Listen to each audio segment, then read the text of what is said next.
IPOB, one family. Biafrans all over the world. If we want safety and security for our people, then let's continue to support Eastern Security Network. All donations are welcome. No contribution is too small or too large. Do your part, knowing that freedom is in our hands and together we must all rise to the occasion. Go to our website to make your contribution www.ipobinUSA.org/donate. And remember that freedom is not free, but together we restore it. Farm by farm, forest by forest, house by house, and street by street.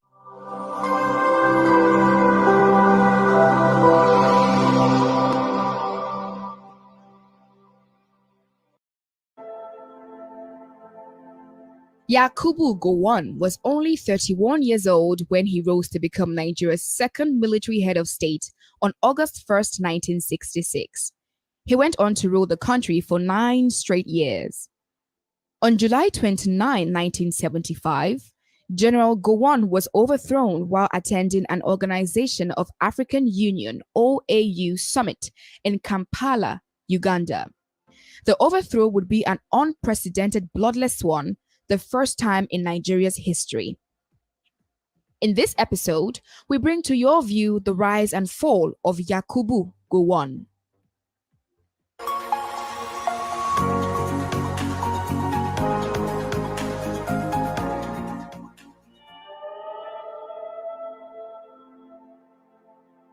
Yakubu Gowon enlisted into the Nigerian Army and trained in Officer Cadre Training School, Teshi, Ghana in 1954. He was promoted Major in 1962, Lieutenant Colonel in 1963, named Adjutant General, Nigerian Army from 1963 to 1965, was Chief of Staff in January 1966, became the second military ruler on August 1st, 1966, promoted Major General in 1967, and became a 4-star general in 1971. During the weekend of July 29, 1966, following a violent rolling mutiny that led to the overthrow and murder of his predecessor, Major General Johnson Aguiyi-Ironsi, Gowon became the new head of state and the supreme commander of the Nigerian Armed Forces. He was only 31.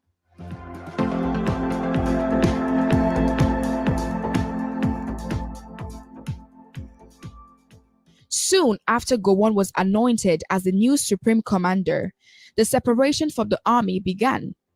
Like Ironsi, the title supreme commander conferred certain absolute powers on him, a structural weakness that would eventually consume the Gowon regime as it led to the subsequent emergence of powerful state governors. These governors used the distractions of the federal government first, with the restoration of law and order in the barracks, and later with the prosecution of the war to consolidate their powers. It was not that obvious during the conflict, but became apparent afterwards, particularly from the standpoint of their military colleagues in the barracks. At the federal level, Gowon, who had little prior experience in non-military public administration, was kept within the outstretched arms of the sophisticated civil servants. In October 1970, Gowon announced a 6-year 9-point plan, which he said must be accomplished before the government of the country can be handed over to the politicians. According to Gowon, the target year to accomplish this 9-point plan and return the country to normal constitutional government was 1976.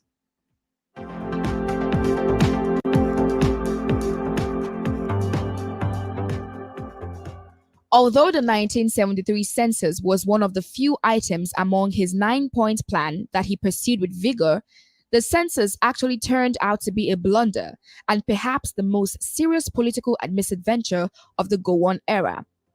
Results released in May 1974 against the advice of the Census Commission indicated that Nigeria's population, supposedly 79.76 million people, had increased by 43.3% since 1963, far more than any other developing country. With 64% of the reported population, the North had registered an increase of 72.4% since the 1963 result that was controversial even then.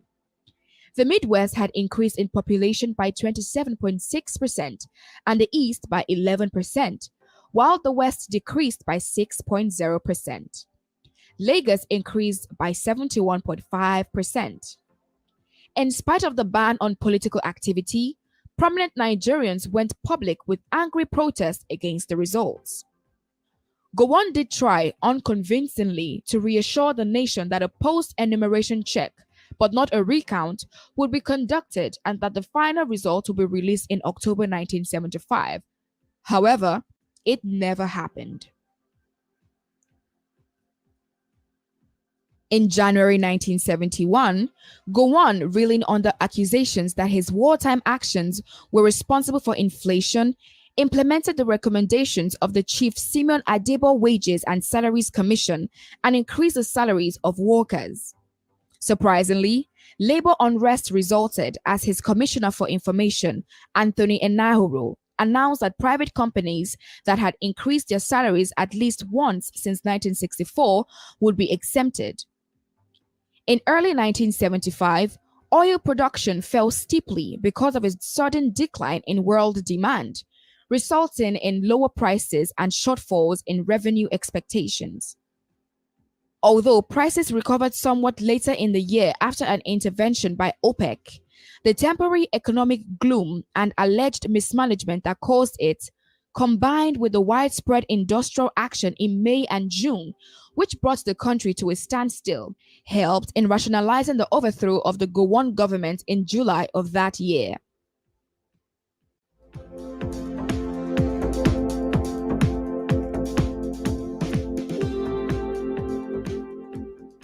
The Gowon administration was not spared from corrupt practices. For example, by the time of the coup, the average commercial property holding of his governors was estimated at about 8 houses each in the range of 49,000 to 120,000 naira, along with farming estates. This was a big deal at the time, although, using standards of Nigerian corruption in subsequent regimes, Gowon's governors were in retrospect Boy Scouts, as far as stealing is concerned. Nevertheless, like many regimes that came after, he did make an initial and ongoing effort to be seen combating corruption, such as with the investigation of Assets Decree number 37 of 1968 and subsequent efforts to investigate and punish deep-seated postal corruption in the military. For example, using the technique of over-invoicing, construction materials were often bought outside the country by public servants and contractors at exorbitant prices. Even the practice of importing expired drugs was already well established. Two important things to note about the July 29, 1975 coup are: 1. It was bloodless. 2. It was carried out by Gowon's kinsman, his right-hand man, Colonel Joseph Navin Garba. He was the commander of the Brigade of Guards. He announced the coup on Radio Nigeria, and it was rumored he was also from the same town as Gowon. The officer who made the announcement was no ordinary colonel. He was the commander of the elite brigade of guards in the federal capital. He was also widely regarded as a confidant of General Gowon and trusted loyalist of the regime. His co-option and active participation or neutralization were crucial to the bloodless nature and success of the coup. During the Civil War, Garba selected a special unit of men drawn from the Ngas tribe and charged them with Gowon's personal safety. Now, let us look at some of the factors that worked against Gowon, which brought about the overthrow.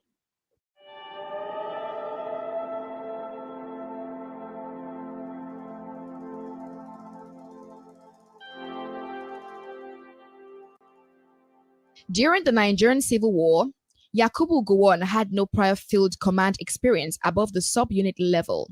He was very well trained, no doubt, perhaps one of the best trained, and had plenty of staff experience, but he had never actually commanded a battalion, let alone a brigade, and certainly not a division. The divisional commanders were mostly independent, doing what they liked. When they misbehaved, Gowon preferred a non-confrontational approach. Also, as a major general, Gowon hardly visited the war front. When he did, the war had already been in progress for almost 2 years. It was in early 1969. Gowon also had a habit of communicating directly with field commanders using a radio set at Dodon Barracks, bypassing the army headquarters. There was plenty of waste and massive corruption not only in the Ministry of Defense, but also among arms purchasing teams and dealers sent abroad to acquire weapons and ammunition. Political undercurrents were never far from the surface either. As noted earlier, Gowon promised to hand over in 1976, but in an Independence Day broadcast on October 1st, 1974, he reneged on that promise.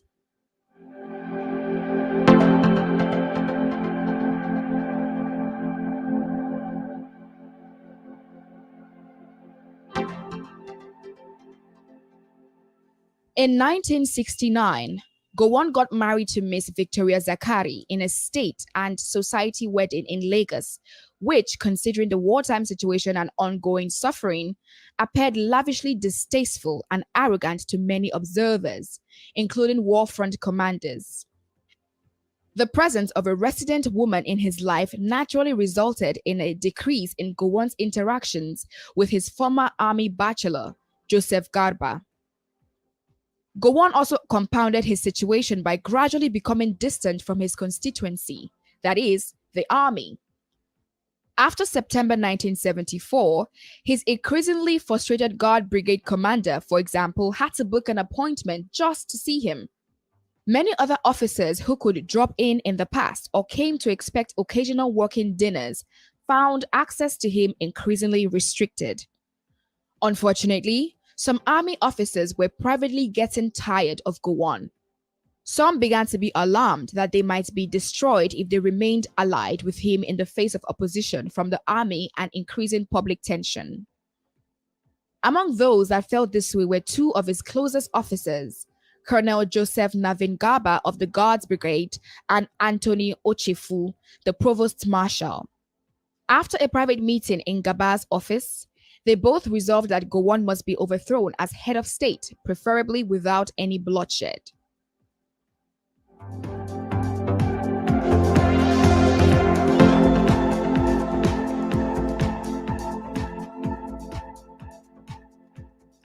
About 2 weeks before General Gowon left for the OAU summit in Kampala on July 27, 1975, his chief security officer, MD Yusuf, as he was popularly known, approached him with very specific and credible information. But Gowon didn't believe in the coup story about his right-hand man. However, Yusuf had good reason to be very concerned. In addition to his civilian sources, one or more of the military planners had directly approached him to say that a coup was in the offing. He did not know what to make of such a blatant leak, except to conclude that it may have been a clear warning to Gowon for old time's sake to make what changes were necessary to avert the overthrow. Yusuf also volunteered to confront Garba personally about the plot, so as to convince Gowon to take action, but Gowon opted to do so himself. Hence, before leaving for Kampala on July 27th, he asked Garba directly about it, and Garba once again denied it. As the saying goes, military regimes are unnaturally unstable. It would appear that General Gowon trusted the word of Colonel Garba as an officer and gentleman, but did not verify. But Garba was not alone, nor the first to pledge loyalty to Gowon and then forsake his pledge. Indeed, all acts of treason in history are typically predicated on a violation of an oath of loyalty and often rationalized by higher supraconstitutional calls to duty to God and country. The most important qualification of a coup plotter, therefore, is the willingness to betray trust. On July 25th, the First Lady, Mrs. Victoria Gowon, left Nigeria for London. Her husband had not wanted her to leave until he returned from Kampala, but she insisted, fearing that she might miss the summer sales at upscale London stores. Before Mrs. Gowon left, the Army Chief of Staff, Major General David Akpode Ejo, also left the country on vacation, as did a few military governors. Gowon's official delegations in Kampala comprised a mix of federal commissioners, state governors, military and police officers, and civil servants. Because Gowon did not share his internal anxieties with others, key elements of his regime were not forewarned to be in a coup-busting mood. He did not contact army commanders in any other parts of the country, did not confine soldiers to barracks, and gave no clear-cut instructions about what various officers and formations should do in the event of a coup attempt. Following departure ceremonies, General Gowon's executive aircraft taxied to take a position for takeoff. He had no idea that it would be very many years before he would return to his homeland. He had believed Garba's denials but still felt there was something to the coup rumor and privately considered options for a quick return from Kampala to crush any attempt. Anyway, with Gowon's plane off the ground and airborne, the coup plotters swung into action to execute the final 48 hours of the plot. They quarantined the airport and increased surveillance of key personnel of the Gowon regime. Fortunately, they resisted the temptation to grab Gowon at the airport in what could have triggered a messy shootout. After the confirmation of the physical presence of General Gowon in Kampala and the location of other key government personalities, the execution phase of the plot began.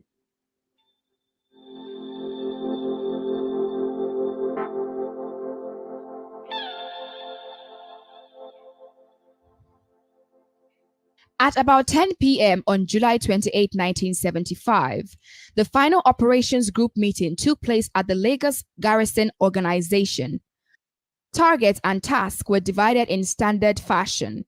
In order of priority, the most sensitive were the Dodan Barracks, office and residence of General Gowon, Ministry of Defense, Army, Air Force, and the Navy headquarters on Marina, and the police headquarters on Moloney Street.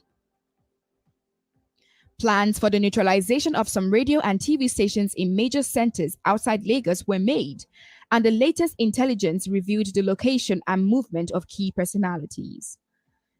The commander-in-chief was away in Uganda. The chief of staff, Supreme Headquarters, was no threat because he was a naval officer with no troops and had never had the appetite to fight for power.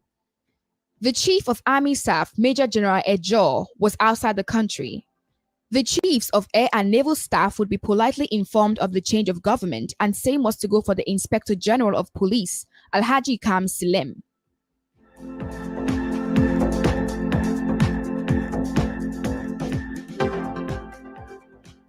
At about 4 a.m., therefore, the pre-agreed outline of a coup announcement was fine-tuned, and Colonel Garba went over to Radio Nigeria to deliver it at 6 a.m.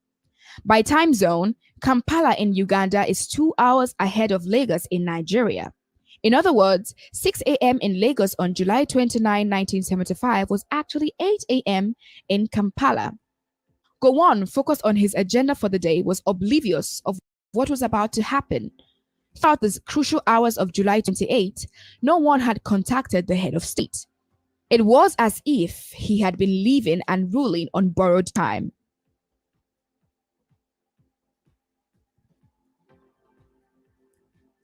At the Nile Hotel in Kampala, getting up early on that second day of the OAU conference, General Gowon, a former chairman of the organization, prepared himself for the usual diplomatic push and pull of the summit. Mr. Mbao of UNESCO was delivering a speech at the time. Ugandan President Idi Amin then met with Gowon at the high table and gave him a note, which contained the news that he had been deposed in a coup. Gowon reportedly read the note and, in response to an inquiry from Amin, said the situation would become clearer as the day wore on. Apparently, this initial note did not specify the identity of the radio announcer in Lagos. Privately, Gowon was still thinking Colonel Garba was on his side and that no coup would succeed without fierce resistance from the elite brigade of guards. He was wrong. After departing from the conference hall, Gowon spent the rest of the day quietly. By nightfall, Gowon already knew that Murtala Muhammad and Joe Garba were definitely involved.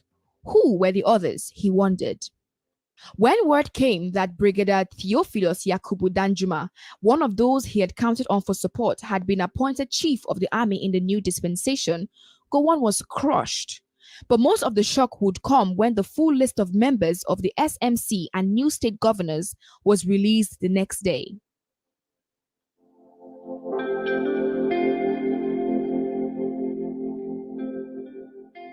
Nevertheless, General Gowon, far away in Kampala, had friends. Many offers of residence came to him in Kampala from various African countries. He notified the new regime in Lagos that he would leave Kampala for Lomé in Togo. He was flown to Lomé via Garwa in Cameroon. Part of the flight passed through Nigerians' airspace, and Gowon took the opportunity to transmit a radio message reaffirming loyalty to and support for Brigadier Murtala Muhammad's new regime. Although offered a permanent stay in Togo, Gowon chose to join his family in the United Kingdom.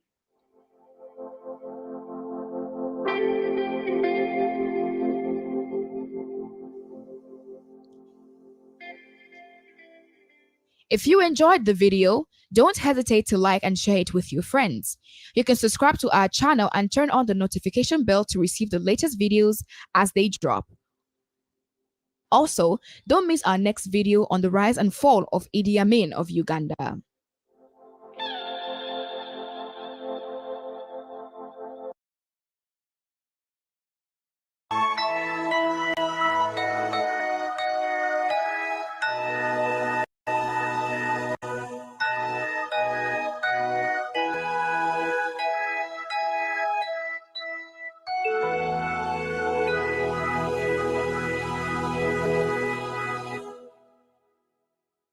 Land of the rising sun, we love and cherish. Beloved homeland of our brave heroes, we must defend our lives, or we shall perish. We shall protect our hearts from all our foes. But if the price is death for all we hold in, then let us die without a shred of fear. Hail to Biafra, consecrated nation. Oh, fatherland,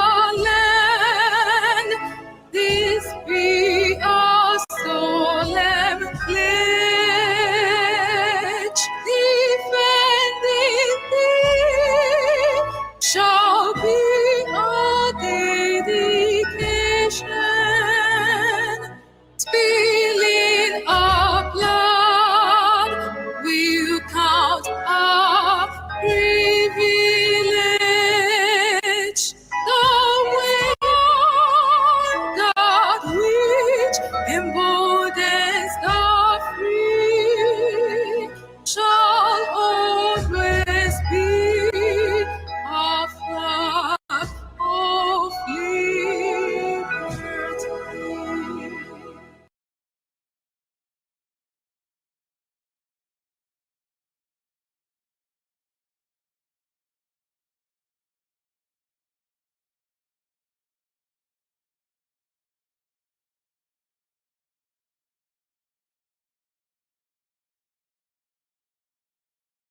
Only crime is to exhibit your glory and your blessing, which manifestedly is upon our lives every blessed day.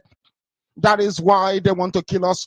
That is why the British want to join those of them who don't know you to destroy your creation and your inheritance. You will not allow shame to befall your name. You will not allow the enemies to triumph over the lives of your children, because you created us to exist, to worship, to honor, and to praise you. That is exactly what we are going to do when this Biafra comes. It will come in truth and in every honesty, because we remain every blessed day to beneath the whiter than white and whiter than snow. Is there any way that we have sinned that you cannot forgive us our trespasses, to enable us to fulfill your own word, which was spoken thousands of years ago, that instead of what you promised not to come to pass, that heaven and earth will cease to exist? You opened your mouth to bless mankind to the coming of Yahweh Yeshua, who came here and said, let your kingdom come on earth as it is in heaven. Those words can never be in vain, because they are anchored upon your holiness and your magnificence. That is why in the end we know that Biafra will come, that these children that we have given birth to all over the world, and their children, and their children, and their children, as long as they give birth to them and they are Biafrans, they will worship you in truth and honesty. Through this very work we are doing, mankind will come to understand you. Let your miracle be wrought in our lives. Let us witness and behold your magnificence, your holiness, your mystery, and your grace under our command. O Lord of hosts, we call upon you. We call upon you to heal. We call upon you to provide succor to those of them who are inconsolable. We ask you to come and strengthen those who are weak. We ask you to restore hope where there is hopelessness. We ask you for inclusion where there is destitution. We ask you for one brotherhood, one camaraderie, one bone, one blood, and one flesh of your children, the Efiks and the Bibios, the Izon, the Shekiri, the Isobos, and also those of them from Isoko. We are traveling all the way to the lands of Igala. We are moving on from there to Idoma, to Igede, to the territories of the Igbo land. All these places we dedicate unto thee. All these lands of yours, we ask you to cover it with your mercy, because Biafra will come, and when it does, we will dance on the streets. I'm telling you, by the time that we are done, humanity will think that we are mad, we are drunk in your glory, and rightfully so, because your kingdom will come to rest upon this very earth. That very kingdom is the unadulterated, non-negotiable sovereignty of the Republic of Biafra, that your will may be fulfilled in our time. All this we pray, all these we ask for, in no other name apart from that name that belongs to you. He said,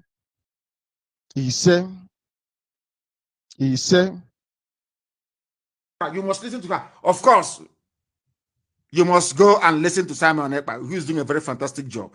Very great job that Simon Ekpa is doing. Very, very, absolutely fantastic job that he's doing. You must listen to him and share his videos accordingly. Very, very important. He is bringing a new dimension to this very awareness that we are making, and you must listen to him. Very, very important.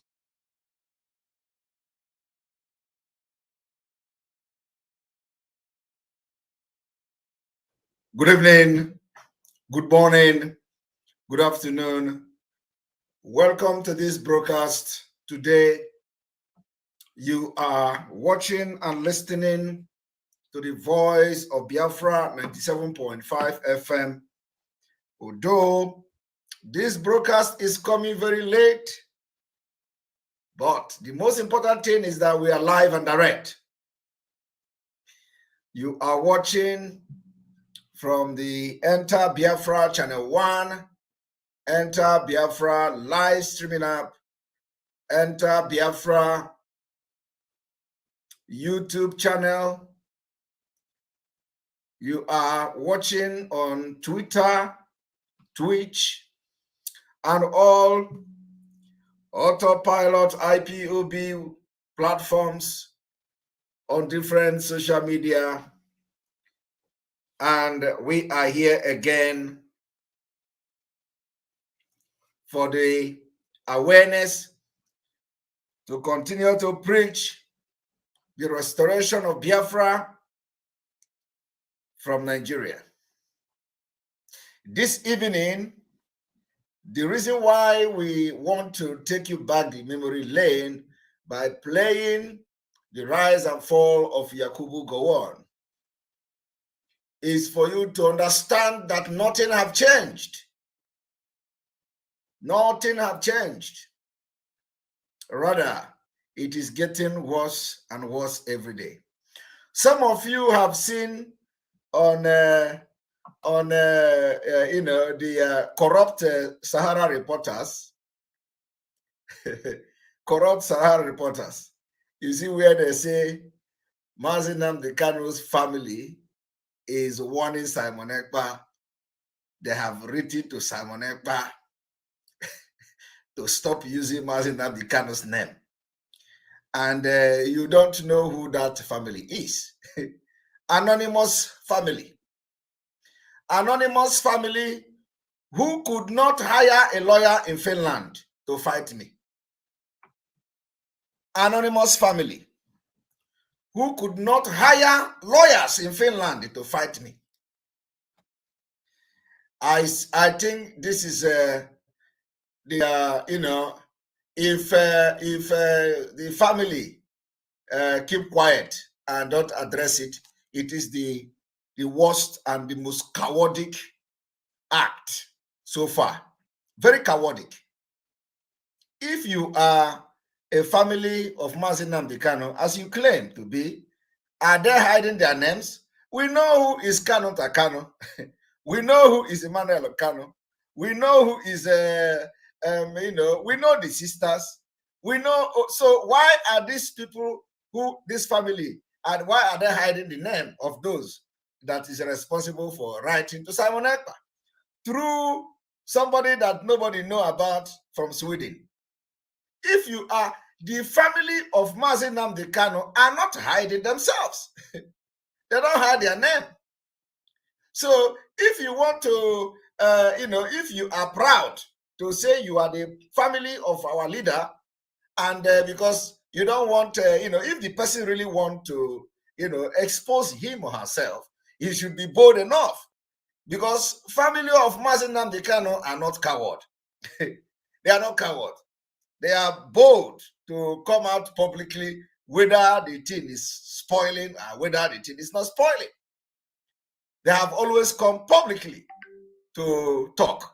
So, and of course, they are silent also. If they are going to be silent in that particular propaganda, it's also going to show that they are part of it. Okay?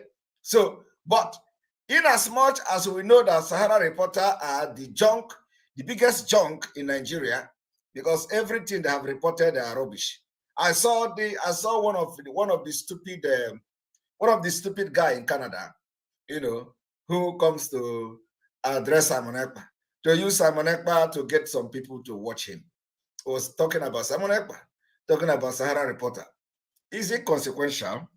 I don't need to address him or mention his name, but these are the kind of propaganda that kind of person will always sponsor. So the family of our leader, Mazi Nnamdi Kanu, are not anonymous. When they talk, you know that if Kanu Takano is coming to talk to me, he will be bold enough to write his name. If it is Emmanuel Okano, he will be bold enough to write his name. And of course, when that happens, I will then address them. Now, for the fact that these are stupid, cowardic people hiding, covering their face and writing to a lawyer in Sweden, and these are the cowardic people from Germany who cannot afford to hire a lawyer in Finland, and let the lawyer in Finland, do they tell them that I live in Sweden? I don't live in Sweden, I live in Finland. So if you think that there is a legal ground to take Simon Ekpa to court or to ask Simon Ekpa to stop using a name of a leader of a nation, and you have any legal ground for that, go for it. Why are you posting this on social media? What is social media? Is social media court? Is Sahara Reporter court? Is Sahara Reporter judge? If you want me to stop using Mazi Nnamdi Kanu name and you claim to be Mazi Nnamdi Kanu brother or sister, go to court, not from Sweden. Hire a lawyer from Finland and go to court so that you are going to pay a lot of fee, you know, because we charge a lot here. So take a lawyer and make sure you brief the lawyer, because you see, when the person contacted me, the way I spoke to him, you know, I don't think he's going to answer your calls again. Go back to him. Tell him to take Simon Ekpa to court. Okay? But he will not do that, because I don't think he will ever. I don't think he will ever call me again. Because the way I responded to him, he will understand. He will never call me again. By the way, I was not ready. I don't have time to speak to people who don't have job. Because if he has a job, he will be able to have a proper briefing from those hiring him. And he should be asking the question, why are you coming to me that is in Sweden to write a letter to somebody who is living in Finland? Go and get a lawyer in Finland. There are lawyers everywhere in Finland. Let them have their legal ground to write to Simon Ekpa to stop using Mazi Nnamdi Kanu's name. It's like somebody will come and say, the family of President of Finland will come and say, stop mentioning President Niinisto in your broadcast. Stop mentioning President Niinisto in whatever you are doing. Don't mention his name. Don't post his picture. This is the most stupid. I don't know what to use to quantify it. Because no reasonable human being will even go to that extent. That is how frustration works. When people are frustrated, they don't think like human beings. So it's just like, you know, somebody will say, you know, stop using the presidency to do broadcast, or stop using Nigeria. You know, it's like Nigeria will ban you from using Buhari or mentioning Buhari in your broadcast. This is the highest level of illiteracy, you know. But I waited to see that somebody will own up to that particular garbage, that it is me that contracted this man to write you.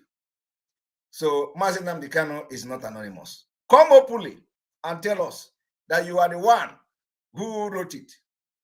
Then we will know how stupid you are. Until then, Simon Ekpa is waxing very stronger and will continue to wax until Mazi Nnamdi Kanu come out, and we are going to give our account of how we behave, because he is the person I'm following. And let me tell you, he is the only person that I will listen to. And he is the person I'm following. The word I gave to him is, I will never disappoint you. And believe me, you can never predict me. That is the word. You can never predict what I will do when I give my word to people. When I give my word to somebody that I'm loyal to. When I give my word to somebody that I am fighting something with. When I give my word, I give you my word. And I will do everything to protect whatever that the person have put in place. That is exactly what I'm doing. You are waiting for Simon Ekpa to deviate or do something else. You are going to wait till the kingdom come. The only thing you will do is to come every day to twist my word, twist this one, twist that one. I will still not disappoint Mazi Nnamdi Kanu. Okay? Because what I have come to fight is Biafra. Some of them say, if you, because of YouTube is paying, why shouldn't YouTube pay me? Did I not qualify for YouTube to be paying me? I qualify. By virtue of everything I'm doing, I am qualified for YouTube to be paying me. So, and all of you, some of you also qualify for YouTube to be paying you. If you say you don't want to collect money from YouTube, you leave YouTube. Okay? At least I am not a freedom fighter that is collecting salary. I don't collect salary. And with the money that is coming from YouTube, I will also use it to fight for Biafra. So if you think that you are, you hate Simon Ekpa because YouTube is paying Simon Ekpa, I qualify for it. It is I qualify for YouTube to pay me. I did not beg YouTube to pay me. I qualify. After all, when I started, YouTube was not paying me. When I started, I started for almost 1 year. YouTube was not paying me. I was spending my money. So if it is now that you are angry that YouTube is paying me, is it my problem? Did I ask YouTube to pay me? I did not ask YouTube to pay me. Okay? It is the smartest thing anybody can do is that you use whatever comes to run the media. When I was building this media platform, all of you were there doing your own, building hotels and all that. Use your money to build hotel. You collect money from IPOB, use it to build hotel. All of you. I did not collect money to build a hotel from IPOB. Rather, I was spending my own money, my time, my professional, experience, everything. So it is now. All of you remember that Simon Ekpa, YouTube is paying you. All right. The reason I have come this evening is that I want you to disregard anything coming from anybody called Nelly Ofebu. Nelly Ofebu is gone from this particular struggle, gone forever. I am telling you, when we pronounce you gone, you are gone. So any voice note, any whatever that is coming from Idu, any voice note, disregard it. As I'm talking to you now, there is nothing like DOE. There is nothing like DOE. The only person remaining in the DOE, if there is anything like, in fact, there is nothing like DOE. What we have is 3 emissaries. 1 emissary is still standing stronger, which is Rabbi Charles. Rabbi Charles is still there. But whenever we call them like this, they will begin to do something contrary. So I will not go into addressing what is going on. But let me tell you people, Madam Bridget is standing. Madam Bridget has given away, or have abdicated her position as emissary until Mazi Nnamdi Kanu comes out. And the reason why Madam Bridget did that was because of the evil of Madam Oyibo towards her. The evil of Madam Oyibo towards Madam Bridget. So she said she is not going to be emissary because of the evil they have done to her. And because she's a woman, she cannot stand to fight. So in the 3 emissaries that Mazi Nnamdi Kanu announced, Madam Bridget abdicated her own position temporarily until Mazi Nnamdi Kanu come out. Madam Oyibo have betrayed Mazi Nnamdi Kanu with the highest betrayer. That betrayer, for me, who is a follower of Mazi Nnamdi Kanu and privileged to some certain information, I will never allow her to have anything back again. I will never be part of anything that Madam Oyibo will be part of until Mazi Nnamdi Kanu come out. This is the position. Third, Nelly Ofebu is not part of Biafra.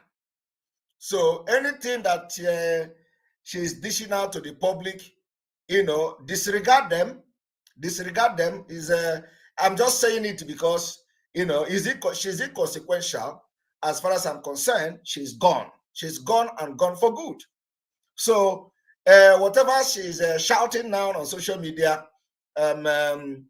disregard it. She's going to shout highest for another 1 week, or maybe another 2 weeks, and then she will disappear from social media. So I have just come to put this particular record very straight, that going forward, with the information available to me and all that, the these two persons, they are no longer part of the movement. They can continue the do and all that and form their declaration of the do and all that. And so until Mazi Nnamdi Kanu comes out, he will be the one to continue and do whatever he wants to do with them. He appointed them and all that. I want you to understand that what we have done so far is to preserve and make sure we protect everything that we can. While other people are destroying and trying to destroy it, we will try to protect it.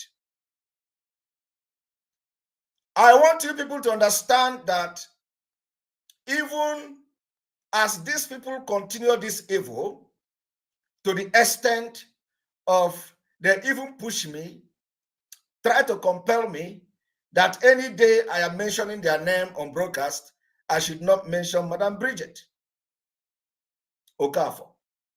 Bridget Okafor have done very tremendous well in this movement.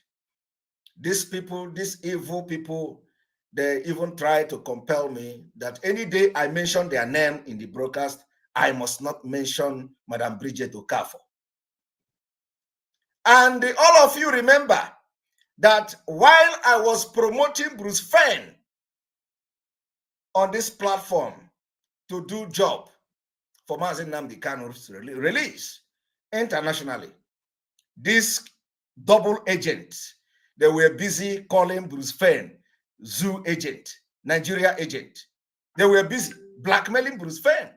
While I was here presenting Bruce Fenn to the world, these people were busy slandering and blackmailing Bruce Fenn. You know, I am not here to address these issues, but it is good that I lay background of what is going on, behind the scene. I want to inform you people that, anybody that is sharing any audio to you, you can enjoy the audio. You can enjoy the ranting and how they are crying.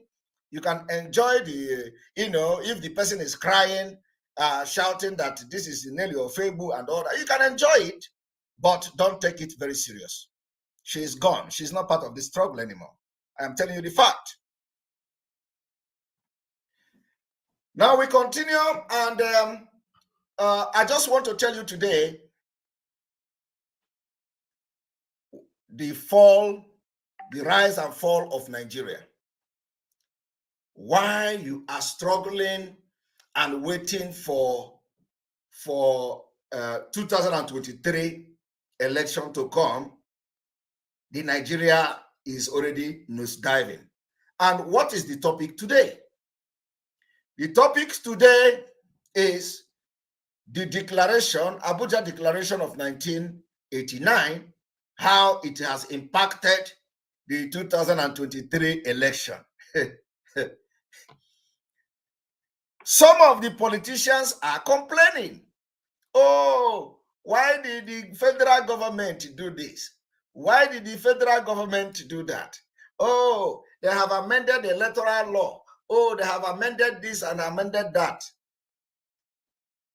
I want you to understand that, you see, everything I say here, I have a reason for saying it. In those days, when I will be making broadcasts here,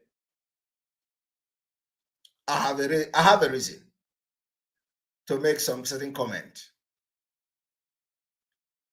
These two evil women betrayed Mazi Nnamdi Kanu to the highest. The one that broke my heart, like shattered my heart, was that the prosecutor of ICC came to Nigeria.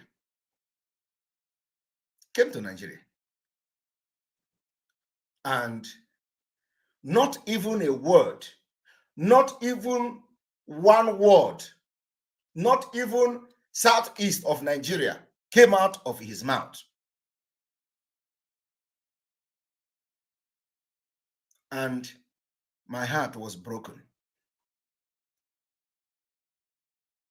This man, the prosecutor of ICC, could not mention that Southeast Nigeria there are people there that are also security concerned in the southeast of Nigeria, that they have received report or they have received a sign of application, submission, and all that, that there are people being killed by the Nigeria army and the government.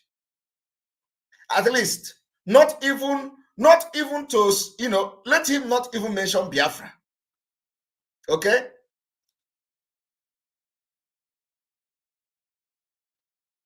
Not even to mention Biafra. I'm not even mentioning Biafra because they invited him. They invited the prosecutor of the ICC.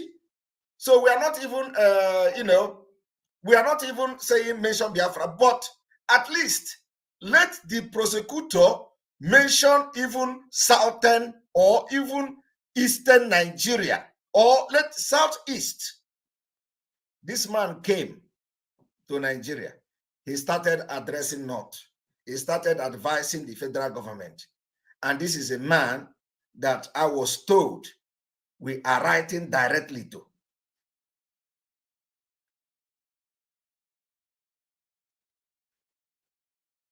All these things, this man came. And because if we are writing, or we have been writing directly to this man, there is no way, with the level of evidences that we have furnished them, there is no way this man will enter Nigeria and forget Biafra, or forget Southeast, or forget IPOB. It is not possible. Because the images that were coming from us to them at the ICC, nobody can ever forget, mentioning that, especially when you have visited Nigeria. But that did not happen. So, you see, it is not now that I will explain to Biafrans some of the things that you don't know. But for the time being, these people are out. And Simon Ekpa can never be part of anything that will connect Madam Oyibo and Nelly Ofebu until Mazi Nnamdi Kanu come out.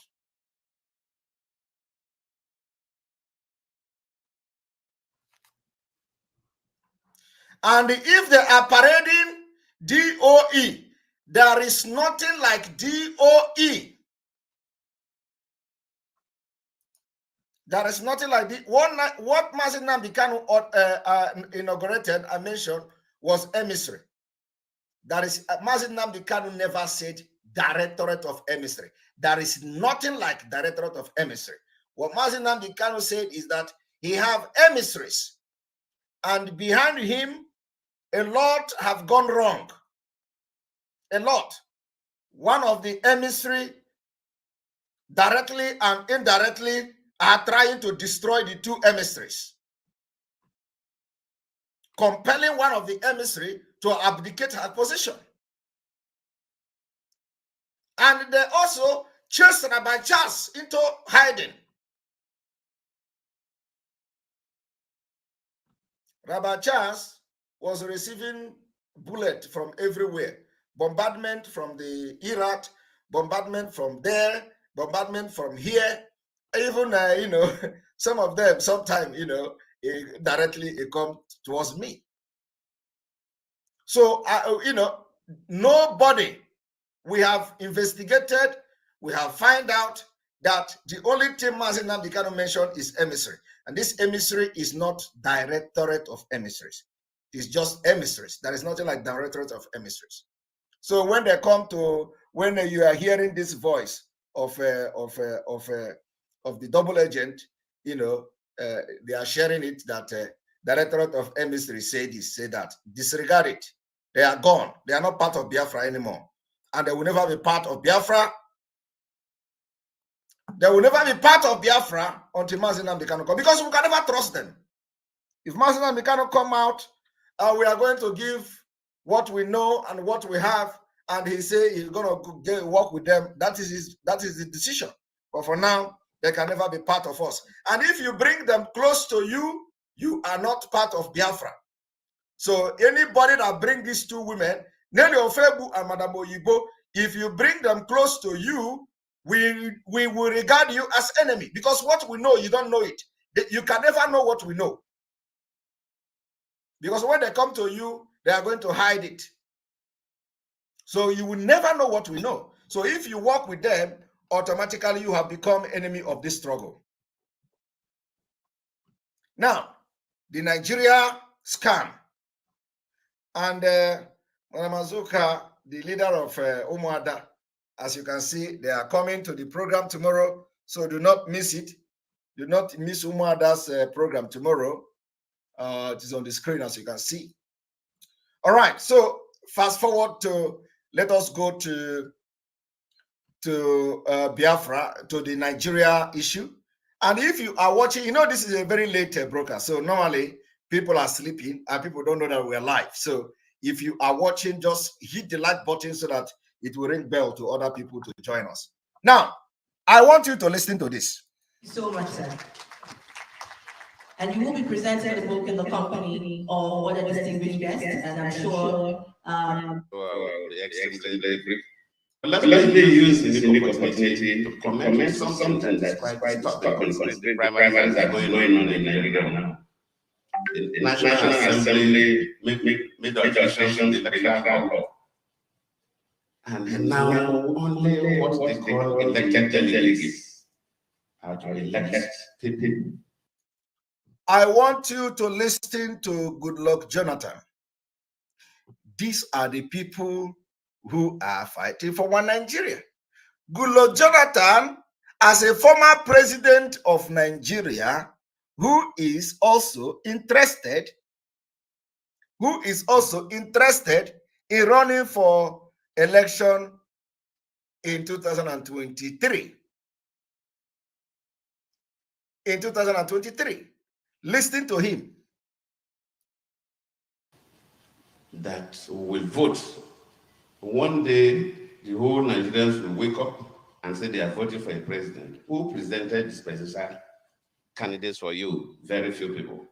At the national level, at the state level, at the central district, at the federal conferences, at the state conferences. Let me give you a very horrible example in my state, Bayelsa State. In one way or the other, those who created these words do their magic. But there's a particular state conference in Bayelsa State made up of only 2 words. And every ward has 3 elected delegates. So it's always...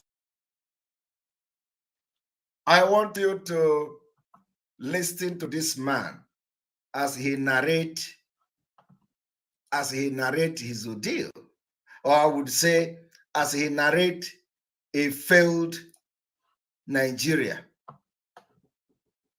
as he narrate the rise and fall of Nigeria. One moment.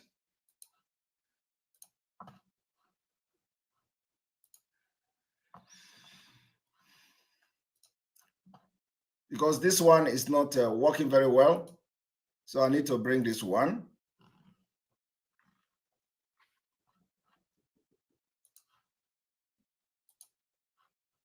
You will be presenting the book in the company of other distinguished guests, and I'm sure... I will be extremely brief. Let me use this unique opportunity to comment on something that is quite disturbing, considering the primaries that is going on in Nigeria now. The National Assembly made alterations to the electoral law. And now only what they call elected delegates are to elect people. Listen to Goodluck Jonathan lamenting about amended electoral law. Amended electoral law. He is lamenting a former president. What Jonathan don't know is that the amended electoral law is also part of the implementation of ABUJA Declaration of 1989, where the primary purpose of the declaration is to Fulanize and Islamize the sectors of the economy of Nigeria, including in elected officers, including in electing people. So what do? They have redesigned. You see, when we tell them that they are restructuring Nigeria, they think that, these Southerners, all these people that call themselves educated, you see, when they say we are outside shouting, we are the one outside shouting because we know what you people in Nigeria don't know. What you see these people doing is restructuring Nigeria. Now, I want you to listen to Goodluck Jonathan explaining another restructured Nigeria, and he didn't know it. He didn't know that what he is explaining here is already a restructure, is part of restructuring for the best interest of Caliphate and Fulanese. Because what are they going to do?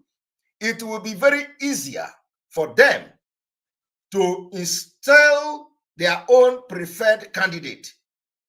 It is easier for the Fulani to install their own preferred candidate to be a flag bearer of any political party.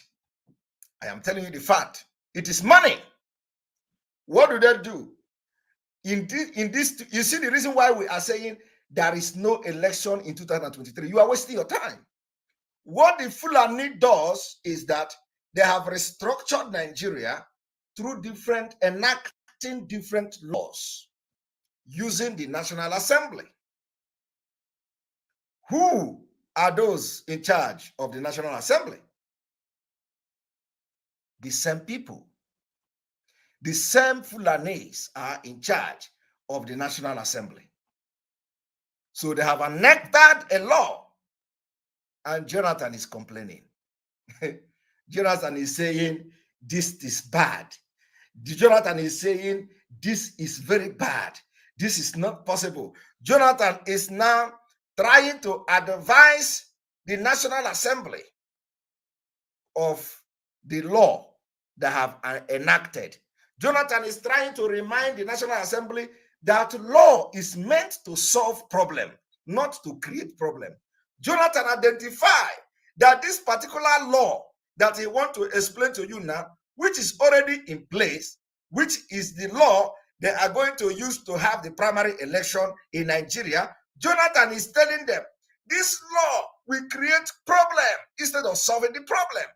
But you know, what Jonathan, as he is addressing this thing, he is addressing it as somebody who is in love with one Nigeria. But he don't know the motive behind the people who enacted this law. That is one thing that when we are shouting like this, they say we are brainwashing people. How does this thing become a brainwashing? When I'm just explaining to you, when Jonathan is complaining, I come here to explain what he don't know. Jonathan think that the law he was talking about here is just, a law by people who, who want something good to happen to Nigeria. But the reverse is the case. So I want you to listen to Jonathan. And before I play the Jonathan thing, remember that the video of Yakubu Gowon you listened to, Yakubu Gowon also ran abroad with his family. In fact, his family was staying in London. Yakubu Gowon, he ran away. He ran away from Nigeria. The same Gowon now and the same people will be telling Simon Ekpa to come back to Nigeria. Come to Nigeria. You know, I told them, if you are anybody that is coming to tell us to come to Nigeria, they are threatening us. It's a threat. If you tell me to come to Nigeria, it's a threat. I don't have anything to do with Nigeria. I have no business with Nigeria. So why are you telling me to come to Nigeria? It's a threat. My job is that I'm going to be part of disintegrating Nigeria from abroad, whether you like it or not. Even this Gowon ran away from Nigeria. It didn't start today. Is it my own that is going to be different? Is it my own that is going to be different? He ran away. You listen to this story now.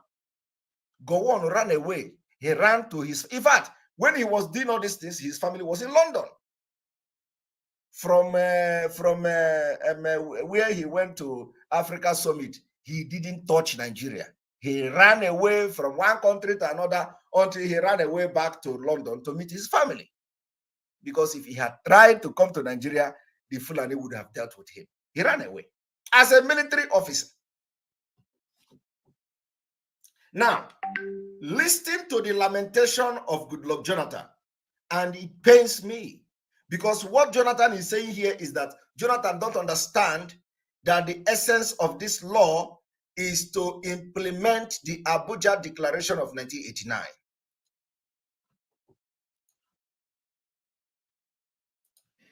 That will vote. One day, the whole Nigerians will wake up and say they are voting for a president who presented this presidential candidates for you, very few people. At the national level, at the state level, at the central district, at the federal constituencies, at the state constituencies. Let me give you a very horrible example in my state, Bayelsa State. He said a very horrible example in his own Bayelsa State. He is giving you, this is a former president. If a former president of Nigeria is disalienated to the situation on ground, who are you? If a former president of Nigeria is disturbed like this, is alienated like this to the system, he live in Nigeria. He live in Nigeria. If a former president can be asking these questions, can be talking like this, and you know the worst part of it? The worst part of it is that he is raising this serious concern. He also wants to go into election in 2023 with the concern he have raised here without having a solution. If you allow him, he wants to go and contest election. Having knowledge of this particular problem and the law Fulani have enacted in the presence of all of you, P2P knows about this. All these people shouting today knows about this. So the question is, if Goodluck Jonathan know that the Nigerian law has been amended, the electoral law has been amended, and this amendment of this law is not to solve the problem, but rather to create the problem. And this problem this law is creating is the implementation of this Abuja Declaration of 1989. Goodluck Jonathan don't know that. If we talk, they say we are brainwashing people. Now, listen to him.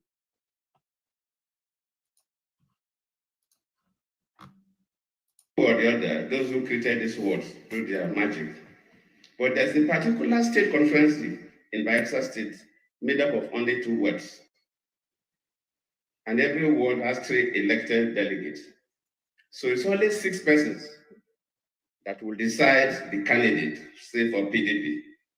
And meanwhile, 4 people are interested in contesting. 6 people will select among these 4 and present somebody. And at the end of the day, when INEC conduct election, then you say the whole world voted for that person.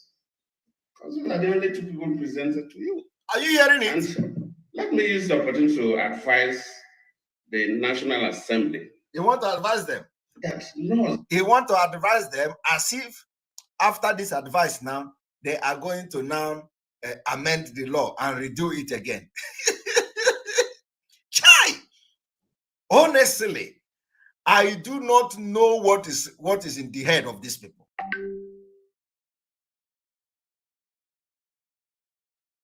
I do not know. Somebody say I should clear the air that the double agent say I have changed Umeri account. Ask them. This question should go to them. Are they not the one that is posting everything on the public? Ask them about Umeri account. So don't come to ask me. Ask them. When the time comes to address that particular issue, it will be addressed. Ask them yourself. If because they know what, they know a lot of things we don't know. Okay. They know a lot of things we don't know. The only thing I have to tell you now is that the account, the Eastern Security Network account is secured. It's secured and very, very well secured and intact. And going forward, it is not going to be business as usual. Okay? So the account is secured. The ESN account is secured. And of course, remember that if it is a hijack, you can call it a hijack. We have taken it away from them. Those, and the account that will be presented to Biafra is from the day we announce it. Anything that has happened in a ESN account or ESN donation from the time they were doing all this thing till the day we announce it, we are going to be responsible. And I believe Umada will come to address that. So if they ask you any question about if they say Umere account has been changed, Umere account is this, Umere account, tell them to show you the Umere account. Tell them that you should pay money to the Umere account directly, and you will see what they are going to tell you. We are waiting for them. We are watching them. We are watching them. You know, they think that they are smart. So we are watching them. I want you to pay attention. Just follow them, bomber to bomber, because they will be the one to expose themselves. In our own is that we try to make sure we maintain the trust of people. Okay? We try to maintain the trust of people. The trust of people is that whatever you do with us, whatever you do with this particular movement is a secret. It stays. Nobody will go and post your name anywhere. Nobody will go and post your account anywhere. We don't get involved in those kind of nonsense. So those of you who have been scared of coming because of the double agent who were looking for a way to destroy the movement and destroy Mazi Nnamdi Kanu, you can no longer be afraid. Whatever you do to support the security of our people back home is going to be secret. Nobody in this life will ever mention the name of anybody anywhere. And the accountability, we also have mapped out a system for accountability. That accountability will be explained by Omar. But tomorrow, I think, tomorrow program will be able to address those concerns. So any question you have about that, you should just hold it a little bit. But tomorrow we are going to address some of the questions, especially that is coming now. But when it has to be, when they say Umere account has been changed and all that, tell them, Shebi, they say Umere account has been changed. And they are the one in charge of Umere account. If Umere account has been changed from the website and they are in charge of Umere account, now tell them that you want to go and pay money into Umere account. That is the only thing you would say. Just go pay directly to Umere account. That is the way you are going to catch them. All right, but let us continue.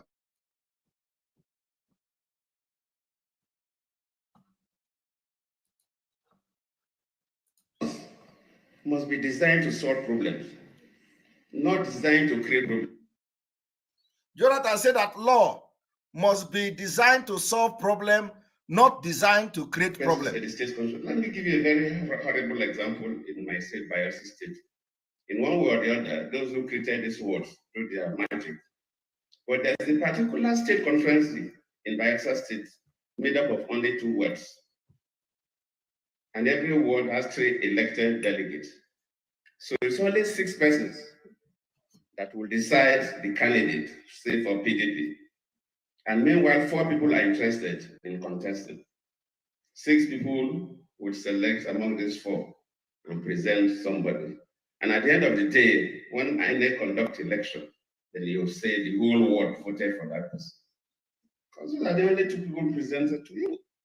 And let me use the opportunity to advise the National Assembly that laws must be designed to solve problems, not designed to create problems.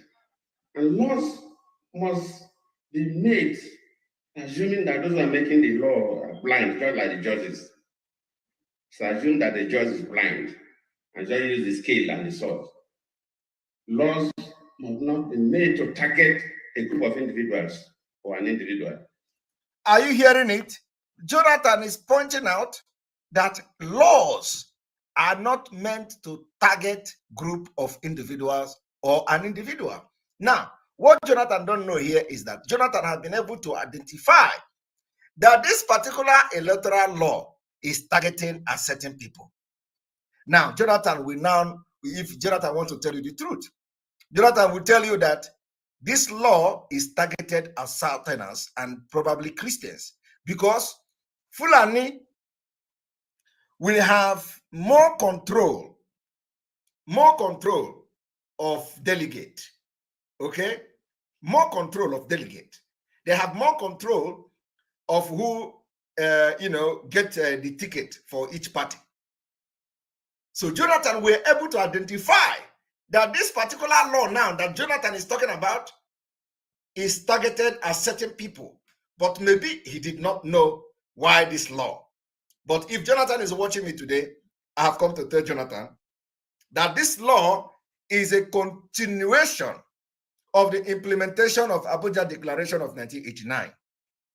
And if you do not know what ABUJA Declaration is of 1989 is, or what they are, go and research for it. Very important, because if you have that information, you'll be able to connect the dots.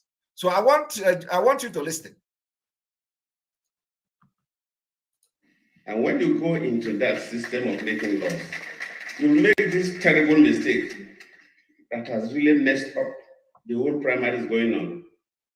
If you have not been involved in the process of primary, Jonathan told you that this particular law was a terrible mistake, and this law has messed up the entire primary election in Nigeria.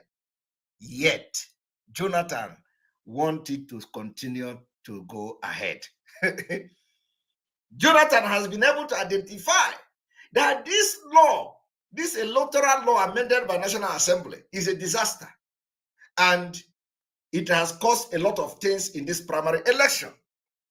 Now, for the fact that the primary election has already failed because of the law which Fulani enacted to make sure they disenfranchise certain people and certain group.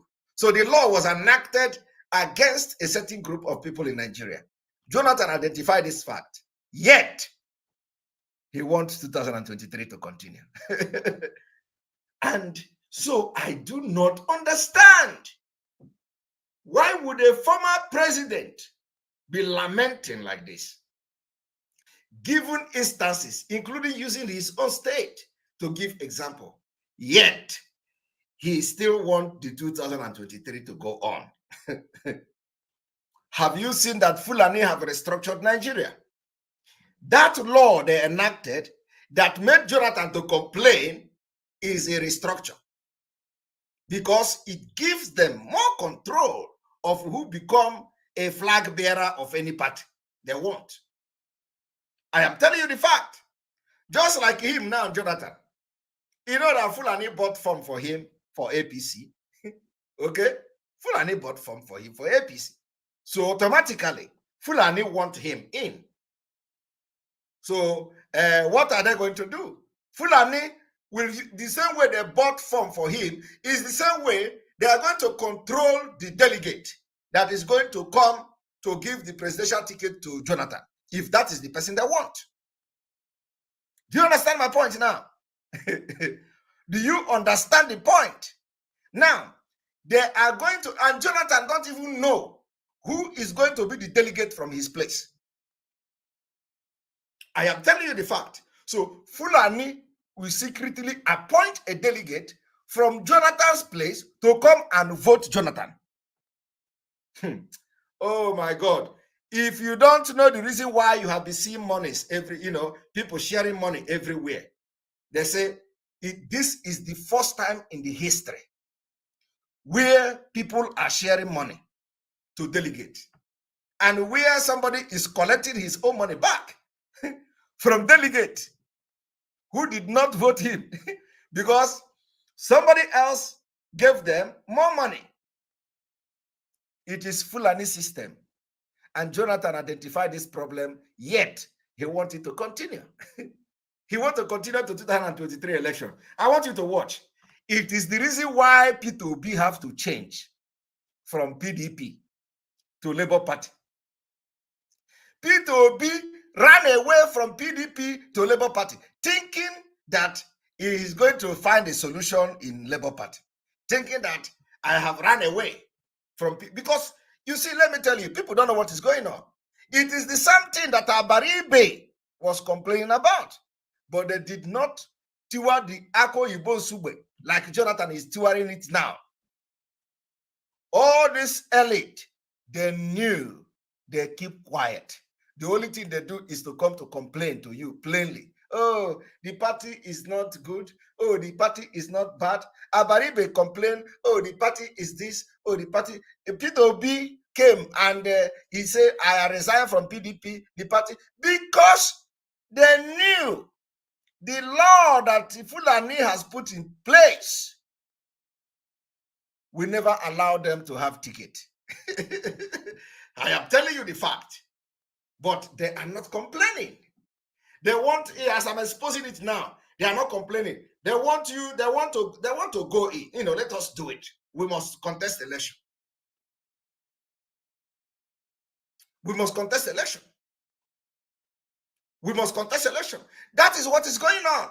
All of them are jumping from one party to another, where they can, have upper hand to get the ticket.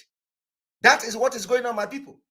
P2B ran away from PDP because of this law, because he knew with this system, Fulani will buy those who will vote the candidate of PDP. So if Jonathan is the anointed son, they are going to make sure that even people that Jonathan don't know will vote him. Now listen.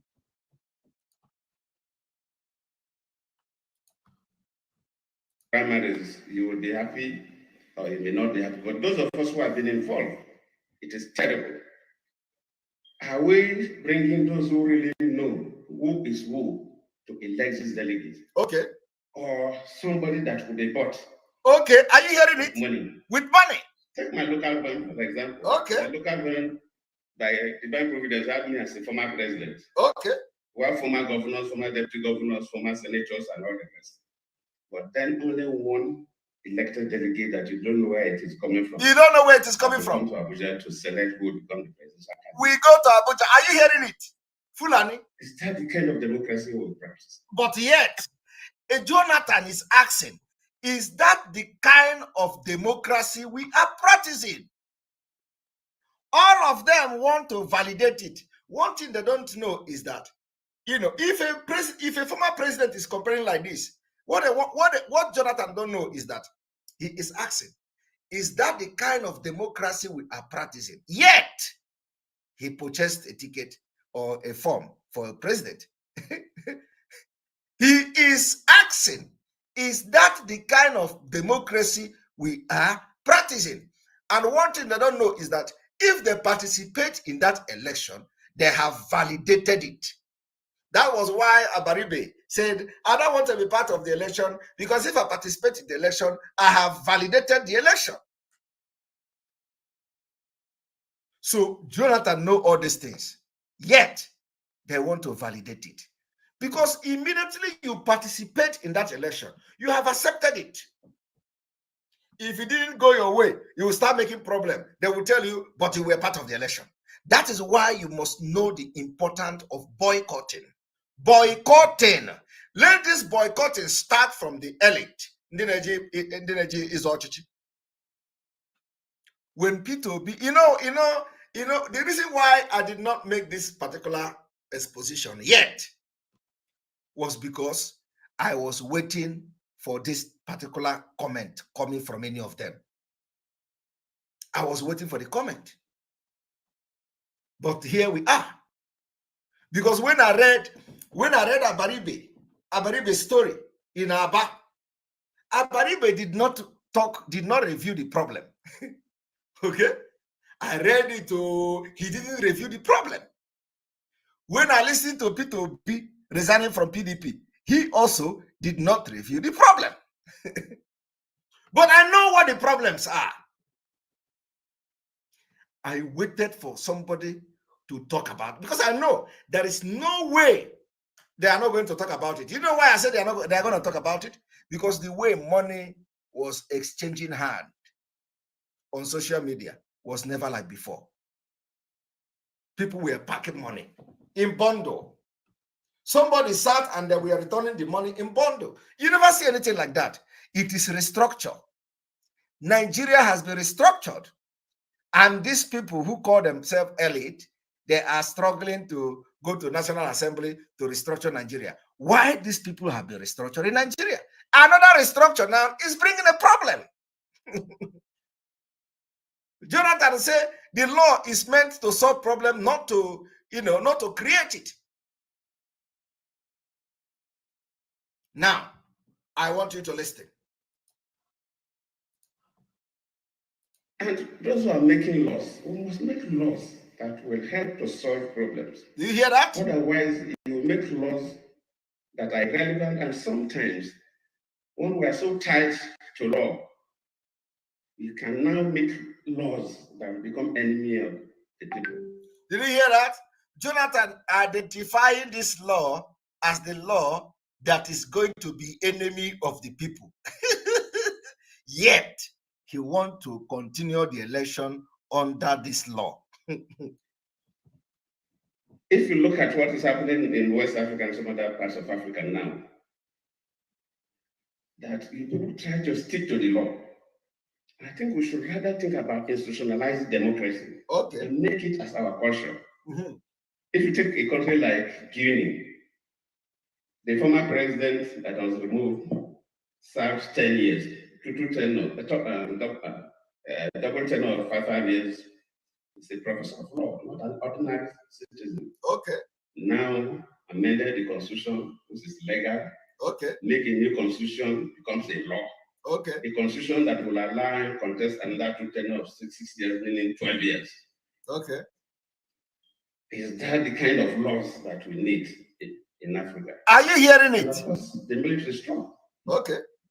Because when the law becomes destructive, then the society becomes a banana republic. Anybody can take any action. Okay. He said if the law become like this, then the nation become a banana republic.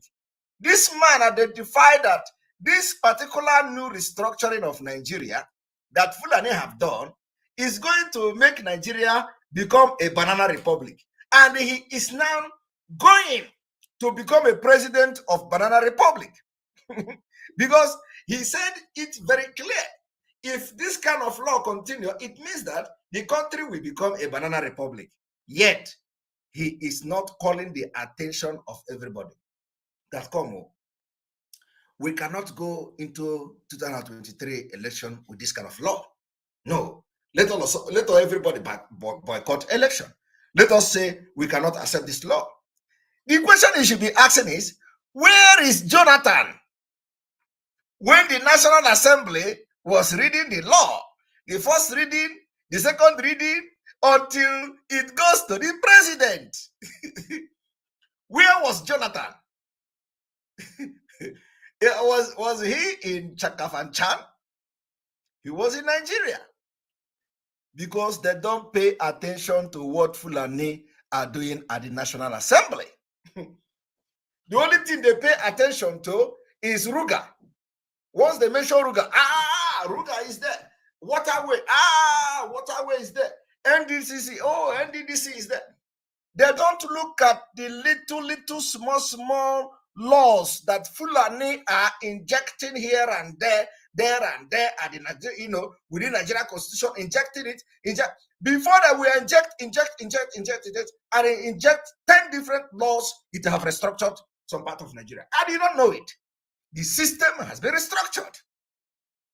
Today, with this law, Fulani controls who become a flag bearer of parties.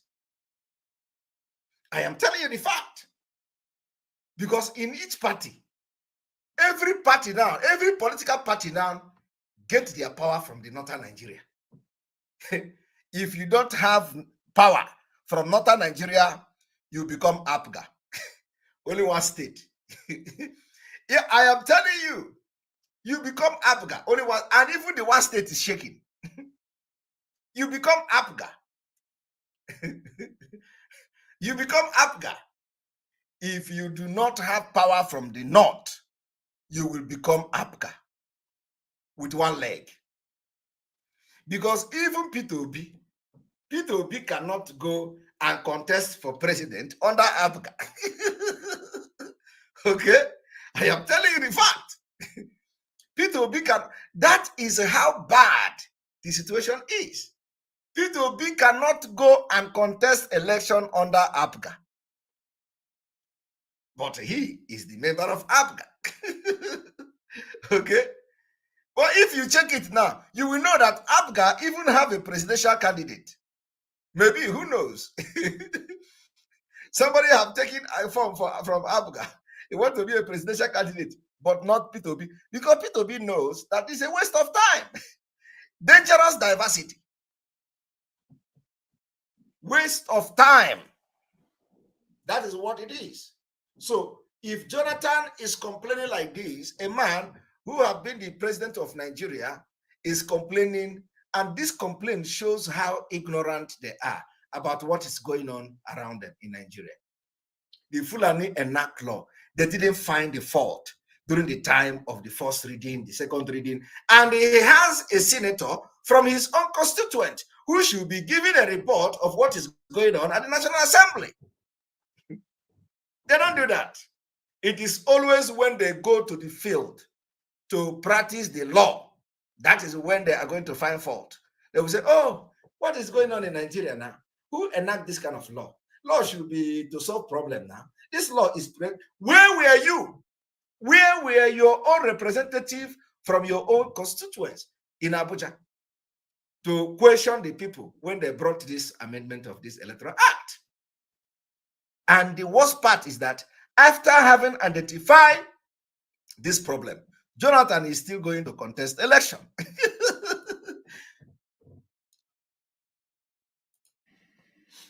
And I believe that the best way for us to make our laws is to institutionalize democracy.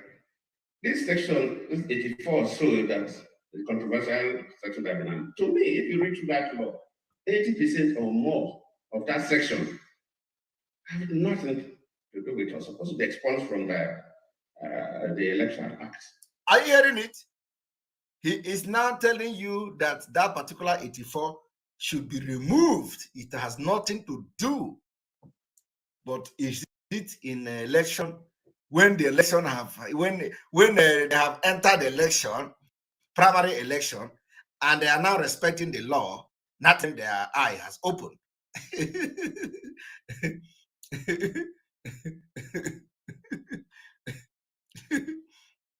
You see?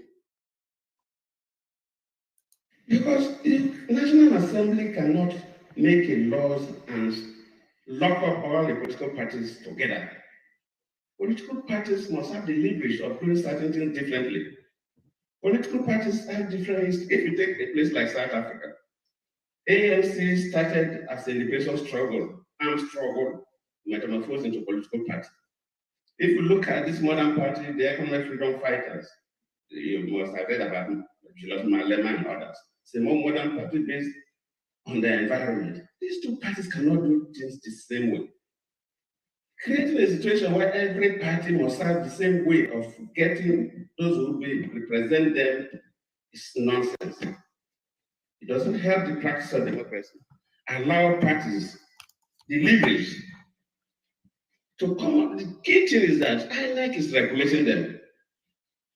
The method they will adopt in selecting their candidates must be documented in their constitution and copies deposited in INEC. And that's what will be used to judge that party. Parties are not parastatals of the government. And National Assembly cannot make laws to strangle the political parties. That is my thinking on this issue that is quite controversial. I wish that members of the National Assembly are with us. We have to institutionalize democracy. The quality of delegates, and from what we're hearing, money has been shared, some people have been going back to delegates to ask for reform when they fail election, is extremely disgraceful. It is only in Nigeria you hear such things. I've been involved in elections across Africa since I left office. There are areas that National Assembly can look at it. Where others are shares and accused of corruption. We should make laws that the corrupt practices in the electoral system, how do we reduce it? As long as we continue to use these ad hoc delegates that don't know where they come from, the idea is that there are some people that are coming, money should be given for them to go and vote. And these things are made very public, and nobody cares. In some countries, you cannot give a gift to a voter. Like what we normally do, we have bags of rice with photographs of candidates, matches, salt, and others. We distribute them freely. That is, you are inducing the electorate, which is a criminal offense. And I will expect National Assembly to make laws to criminalize this. If you are found with such as, you must be charged to court. Security groups will seize your matchbox or bags of rice or load of beans and charge you to court. So that people will stop doing what is wrong. Monies are being shared openly. Items are being distributed openly. And not. Are you hearing it? Money are being shared openly. Items are being distributed openly. It is because of the law of Fulani, and good luck, Jonathan is complaining. He is complaining. Nobody cares. These are areas that National Assembly should look at it. How do we curb some of these excesses? Not going to have parties select that. It should be their business of how they select their candidates. In some countries, like China, for example, from the little I know, of course, holidays here will tell us more if someone wants to go into politics. But they combine selection and election. First, you must be selected. You must get to a particular level before you can contest some positions. You must be seen as a decent person. But here we now make all the parties have the same platform. Even if somebody is an armed robber, as long as the court of law has not convicted that person, you cannot stop that person from contesting in Nigeria, as long as the person has the money to buy the form. But in a system where the political parties have the powers, they can say, no, we cannot sell our form to you. And so we must allow political parties, must give them reasonable powers to control the kind of people, the quality of people they bring. If I tell you what is happening in some, I don't want to mention because my state too is involved. The kind of people that are coming up to be the people that will represent us, they feel sad. Are you hearing that? So the National Assembly has to wake up. Some people are even blaming the president. The president did not sign this or sign that. And that is another area that the National Assembly must wake up. You cannot wake up the president from sleep and say, come and sign a bill, either a new bill or an alteration of an existing law. In this matter, the president can't be blamed. Before the president signs any bill to law, it passes through different processes. When the National Assembly, with all their committees, adjourned committees and so on, finish their work, it goes through the legal drafting process. The draft is ready. The office of the speaker has so many aides. Every member of the National Assembly has a minimum of 5 aides paid by government. And one of them is supposed to get parliamentary experience or legal background.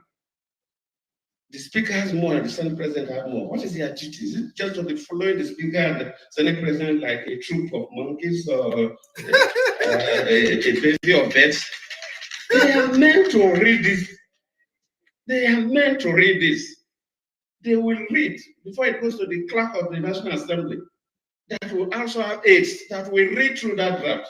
He is advising them. I don't know whether this is what we call medicine after death. So he is advising them on the election that they are already part of. After purchasing form, he is now advising, the Nigeria that this is what he should do, this is what he should do. And he don't know whether the president was sleeping when they gave the law to him to sign, because he still believes that maybe the president is still Nigeria. He still believes. I'm telling you. Because to him, if the president was awake and was very, very awake, he can never sign that law. But what Jonathan don't know is that there is something called ABUJA Declaration of 1989, which the Fulani, they are implementing. The sacking or the compulsory retirement of generals from the southern Nigeria also is part of the process. So Jonathan don't know there is something called ABUJA Declaration. Apart from that, there are so many of them, but this one is the one we are talking about today, which made it very possible for these people to make sure that they choose the Muslims and especially those extremist ones into different position and strategic position in Nigeria. And where they cannot get the Muslim to be into strategic position, they select their own preferred candidate. Just like you have in Imo State. Okay? Their preferred candidate. Now, how would they select this preferred candidate? If they have gone with the normal process of electing a flag bearer, it will be difficult for them to have a candidate because they can't bribe everybody at the same time. That is what Jonathan don't know. So what do? They want to make it in a way that it will be easier for them to control the delegate. So you can imagine when you have only one delegate from your place and you don't even know who the delegate is. Very easy. They will just call him, punch in. They would call one person. Do you want to be a delegate? Punch in 5 million. Punch in 10 million. That is the end. 10 million naira is the end. The person will come and vote Jonathan. I am telling you. So it is easy for them to control. And you know what it means? Apart from that, it is easy. It is also more economical. Instead of giving money to 100 people, they will give money to 2 persons. So instead of saying, okay, let's say they have 1 million, they have 100 people to come and vote. So you are going to share 1 million to them. So 1 million is how much? 100 million. Now, you have, instead of 100 people, you have 2 persons to vote. So instead of you have 100 million to spend before. What are you going to do? Give them 10 million. That is 20 million. Pocket 80 million. They will go and do the job. But before, you can't bribe the 100 people with 1 million. You can't bribe everybody. So you're going to spend 1 million up to 100. And at the end of the day, you can't control them. Chai! And Jonathan is complaining. Yet, he still wants to go into this election. Is it juju? This is juju. But you know, my people, that is why we say there will be no election in Biafra. And before it gets to the president, when it moves to the executive, there are 2 officers that must also see that draft. There's bureaucracy at the government. So that the president is not meant to make silly mistakes. Oh, he is still believing, Jonathan is still believing, telling you the process, that he believed that maybe Jonathan, the president, have made silly mistake. And he believed that this law should have passed a certain stage, that other people should have reviewed this law, other people should have known the content. So he is thinking that maybe it is an oversight. What Jonathan don't know is that this is a planned thing. So he still believes that the president was sleeping when they wake him up and gave him the law to sign. That if he was awake, he would never sign this law. That is Jonathan's position. This is very, very, very, very absurd, very shameful that Jonathan will be thinking like this, because they don't believe that what we are saying, is even truth. Jonathan don't even believe that there is a ABUJA declaration. Of course, he should believe. If you don't believe that, that is really stupid of him. So, but Jonathan knows that there is something called ABUJA declaration. But if you ask him now, he will tell you, that is not possible, But ask him, what did ABUJA declaration say?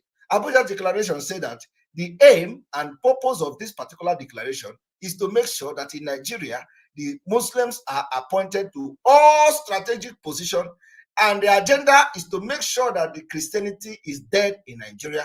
The agenda is to turn Nigeria into Islamic State. And by doing that, all position must be given to Muslims. Now, look at it today. Is it not happening? The judiciary, the executive, the legislative arm of government, the army, the police, the custom, the immigration, the navy, the air force, controlled by all of them.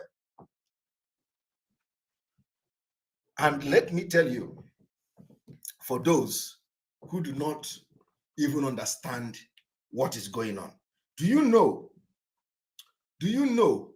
that for some of you, I want to shock you today. I want to shock you today. One moment. I want to shock you today.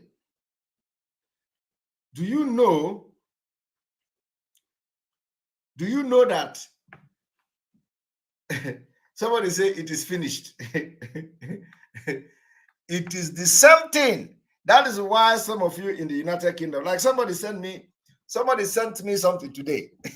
Somebody sent me something today. For those who are saying you are looking for you see, somebody say we need. I am telling you the fact. We are not going to allow election in Biafra land.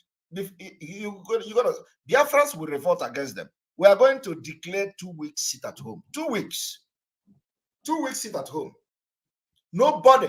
It is going to go down in the history. 2 weeks sit at home.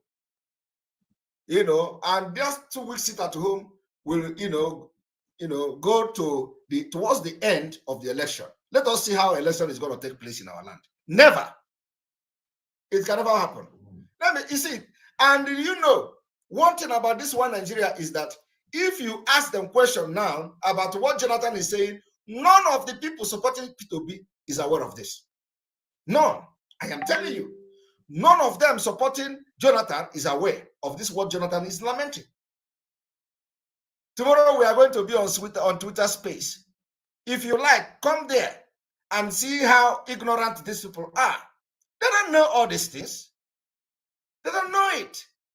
I was talking about the ABUJA Declaration. None of them know what is ABUJA Declaration. They are just supporting P2B. Yeah, P2B will give us Biafra. P2B will, just allow P2B to win. Ask them question about Nigeria. They have no knowledge about Nigeria. They don't know anything about Nigeria. I am very sad. I am telling you. They don't know anything about Nigeria. Just like some of them in the United Kingdom, they don't know. When they are telling, oh, Britain come and kill, come. Fulani, they want to Islamize Nigeria. Britain is not even having it very funny. Are you aware that if you come to United Kingdom today, the mayor of London is a Muslim? The mayor of London is a Muslim. So a lot of people don't know that. Somebody sent this thing to me today. The mayor of London is a Muslim. Do you know that the mayor of Birmingham is a Muslim? The mayor of Leeds is also a Muslim. Okay? The mayor of Blackburn is a Muslim. The mayor of Sheffield is a Muslim. The mayor of Oxford is a Muslim. The mayor of Luton is a Muslim. The mayor of Oldham is a Muslim. The mayor of Rockdale is a Muslim. All these things, people don't know it. You don't know it. So when you come and start talking about, oh, Nigeria, come, United Kingdom, Queen Elizabeth, come, they want to kill us. The Muslims are taking over. They want to, Fulani, they want to Islamize us. You think they are listening to you? You don't know what is going on in London? You don't know what is going on in the United Kingdom? There are places you can't go today. Police can't go there to arrest anybody. I am telling you, in the United Kingdom. So they have not solved their own problem. You are waiting for United Kingdom to come to you. Wait now. You see, it is us that will solve our own problem. We know how. It is us that will decide how we are going to live. Not people that already have been conquered. The United Kingdom has been conquered, if you don't know that. It is the same system that is happening, the same thing going on in United Kingdom is happening in Nigeria. Ndị Igbo na-asị na nwa ewu na-ata agba, nne ewu na-ata agba, nwa ya na-ene ya n'ọnụ. When a goat is eating and chewing something, the small one will always be looking at the mother of that, how the mother is chewing that thing, and he will learn how to chew.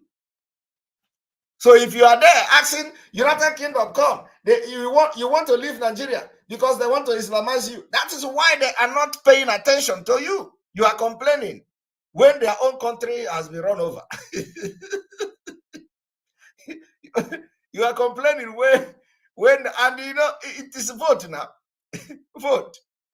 We are not. I'm not against that. I have friends, of course, but the point is that in a country like Nigeria, where the diversity is very, very dangerous, we need to be minding our business. Okay, we need to be minding our business. So I want you to understand what is going on. What is going on is that there are places you cannot go today in United Kingdom as a police officer. You can't go there. They enact their own Sharia law there. If you do something, they're going to whip your ass off. Sorry for that word. So I want everyone to understand that Jonathan cannot know all these details and still want to go ahead to contest the election in 2023. It is juju. So nobody should expect the president to wake up or come and sign. He doesn't. He must go through the process. And people must do their work in this country. You cannot just be taking money and sleeping. Okay. As the National Assembly, this is a good wake-up call. There are various aides and people employed to do certain things must work. He says it's a wake-up call. A wake-up call where they are already entering election. And their laws must not target as individuals or group of individuals. The laws must be laws that can improve governance. Okay. Not laws that will feel they want to get advantage of it. In fact, the whole of this primaries going on is a mess. Okay. Did you hear that? The whole of this primary election going on is a mess. He don't know the reason why they make it to be a mess.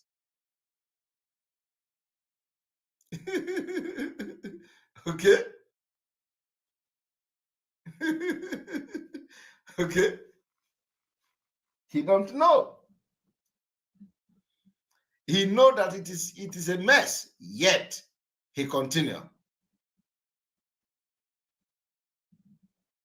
Yet he continue.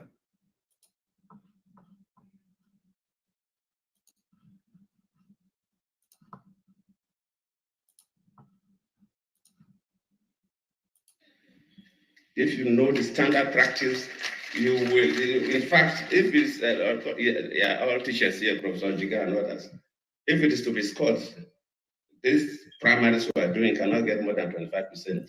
Are you hearing that? They want to use a primary election that is scoring less than 25% to enter 2023 election. Jonathan gave it less than 25%. You can imagine the kind of candidate that a primary election that is with a mark of less than 25% is going to produce. Is going to produce disastrous candidates. Jonathan said that he gave the thing less than 25%, and yet he wants to be part of a process that was produced by a mark of less than 25%. Chai, alo melo. And you cannot use that process to elect a president, elect senators, elect governors, elect House of Representatives. Cannot. And he said, you cannot use that process to elect a president elect a governor, elect this, elect that. So the question now is that, is Jonathan now going to be part of this election? Because he said, you cannot use this process to elect a president, which I agree. Which I agree.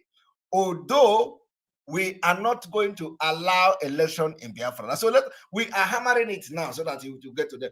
And if they like, let them say, oh, don't worry, leave them. That is how they normally talk. They always say, election at the end of the day, you are going, no, unless Mazi Nnamdi Kanu is released, because I know he himself is always having this kind of mind of okay, let us give them a benefit of that. But if Mazi Nnamdi Kanu is not released, if Mazi Nnamdi Kanu is not released, come and have election now. Every Biafran will revolt against all of you. We can never allow it to happen. It is going part of our civil disobedience. No vote, boycotting the election. I will not allow any electoral officer to enter our land. I am telling you, we are going to know how it will end. Let it go to the UN, let it go to the world that in 2023, Biafra people boycotted the election in Nigeria. It's going to be in the history, part of the history for Biafra. We are going to order 2 weeks sit at home. 2 weeks.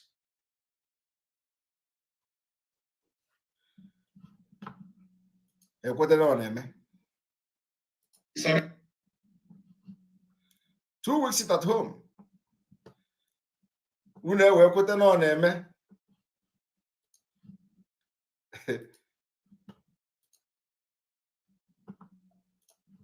Mad people everywhere.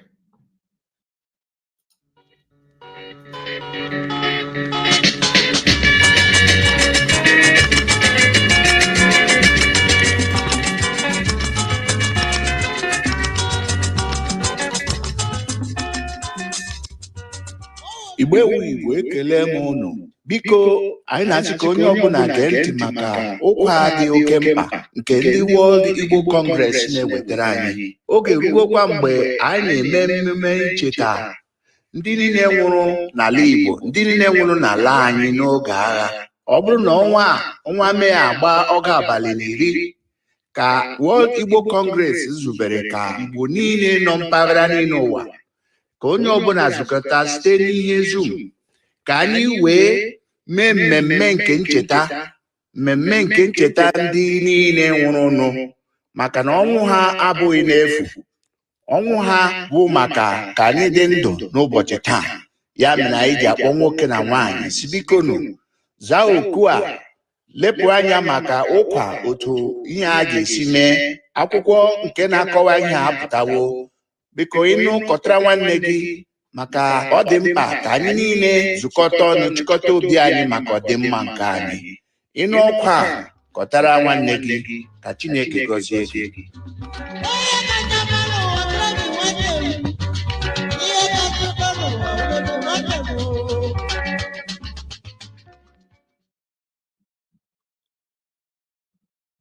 Somebody say,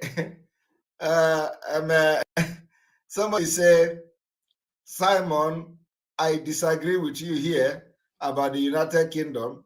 They could become mayors, but for a Muslim to become a prime minister of the United Kingdom will be difficult.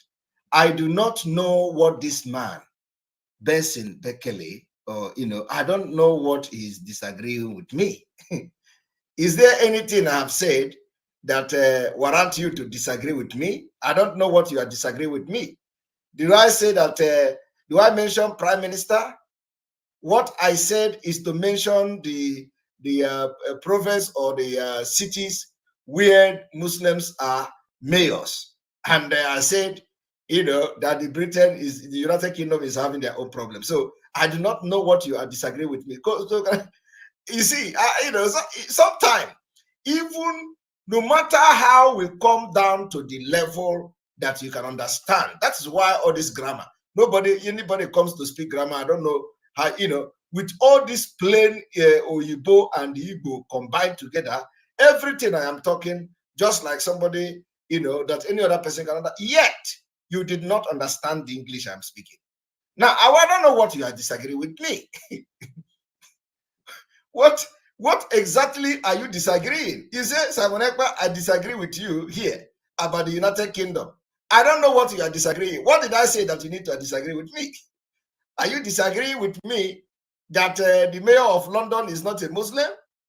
Are you disagreeing with me that mayor of Leeds is not a Muslim? Yeah? Are you disagreeing with me that there are places in the United Kingdom today that police don't just go and arrest people? Are you disagreeing with me that, the mayor of Lipton is not a Muslim? I do not know why people, this is the problem. And this person have access to internet. So you can imagine the problem we have. If somebody who have access to come and watch YouTube can just make this kind of comment, you can imagine people who don't have access to YouTube in Biafra land. It is terrible. It is terrible. It is terrible that Nigeria made this on purpose. They make sure they restructure your brain through the policies. They make sure they inject poverty, on you, that you must be poor and struggle to become anything. So everything is affecting the how you think, how you reason, and all that. I do not know what I have said that should warrant you to disagree with me on the United Kingdom. It will be very interesting to know what this guy is disagreeing with me, because he may not understand what I was saying. I am telling you, he may not understand what I'm saying. This is a problem. This is a very big problem, my people. I am telling you, somebody will be listening to you and the person will just come from nowhere. That is why the person will just come from nowhere and make a comment that will just, blow your mind. I would be interested to bring this our person to tell us, because we need to know what is going on in his mind. We need to know. I was in the space the other day. I was in the space. And the Fulani came to ask question. Fulani say Abuja was not, we are talking about Abuja declaration. This Fulani man came from nowhere, say I lied that the Abuja have not been declared Islamic State. He said, how can I say that Abuja was declared Islamic State? Here. I said, Chineke, where did you hear that one? He started addressing me. Hey, Chineke. I just calmed down, listening to what this Fulani was saying. Jesus Christ. I don't know where this person is, whether the person is actually listening to me. Because when you consider what I'm saying with the Prime Minister of UK, Chai, Nigeria, hi, Aromero. It's just like this, you can imagine what Jonathan is doing here, what President Jonathan is doing. President Jonathan identified a problem. He is complaining about this problem, yet he is getting ready for the election. There is no difference between President Jonathan and this man here. All of them are the same. You don't need to get drunk in Nigeria. The system will make you drunk by force. Everybody, Alan, everywhere. Chai, all over. Sometimes, please think before you make comment in the public, because if you become unlucky, I will bring you out. Even if you are the person that praise and support me, I will bring you out and make you like this, like I'm making you now. It's not like I have anything against you, but this comment is completely out of context. There is nothing you should disagree about. If what I say that if mayor of London is not a Muslim, disagree with me. Tell me that mayor of London is not a Muslim. You disagree with me. If mayor of Luton is not a Muslim, tell me that you disagree with me that mayor of Luton is not a Muslim. If mayor of Leeds is not a Muslim, disagree with me that the mayor is not a Muslim. So I don't know where you are disagreeing with me. I don't know. Okay, and this is the instant level of more intensity plus boost their brain triple and intensity. I don't understand. MS said the only thing I don't agree with you on this intensity. Let us read. MS said, the only thing I don't agree with you on is intensity level. More intensity. Please bust their brain. All right, thank you. All right, so you see, we want Jonathan to to amend. If Jonathan can identify this problem, why is he going into the election in 2023? Why can't he protest that you can't go into election to elect a president, elect a governor, elect senator, elect, like he said, and yet he is ready to participate. This is my problem, nothing else. So my people, on this note, we are going to end our broadcast here. The man is transmission officer. transmission officer. All right. So we are going to have 25 minutes call. This is weekend. Let me check the time. We started very late. Oh my goodness. This is almost 2 a.m. I didn't sleep well yesterday. So we need to end the broadcast tomorrow. We are going to have our Omada on the show. Don't miss it. Thank you very much. May God bless all of you. May God bless Biafra. May God bless Oduduwa Republic. May God bless the Middle Belt. May God bless Mazen Nnamdi Kanu. May God bless Sunday Igboho. May God bless ESN. May God bless all of you that supporting this project. And then, of course, the restoration of Biafra. We need to acknowledge our super chat. Yesterday, we did not acknowledge super chat because I ended the program and because we came late, and today again, we are late again. So we are going to acknowledge the super chat of yesterday and then, of course, the membership. So those of you who have joined our membership to support the program, we thank you very much. Thank you, Ona Kevin, for joining the membership. Thank you, Chinedu Kafo, for joining the membership. Thank you, ABC Autopiloted. Thank you very much for joining the membership, Silva. Thank you, Olisa Edunwa God, for joining the membership. We appreciate you. And of course, Ken TV have rejoined. We appreciate you. Have a lot of people have rejoined. We appreciate you for joining the membership to support the platform. All right, and then we move ahead to those who have supported us today. And of course, I may also mention yesterday, so I think I will start from, yes, I will start from here. Michael Oko, thank you very much for your super chat. We appreciate you.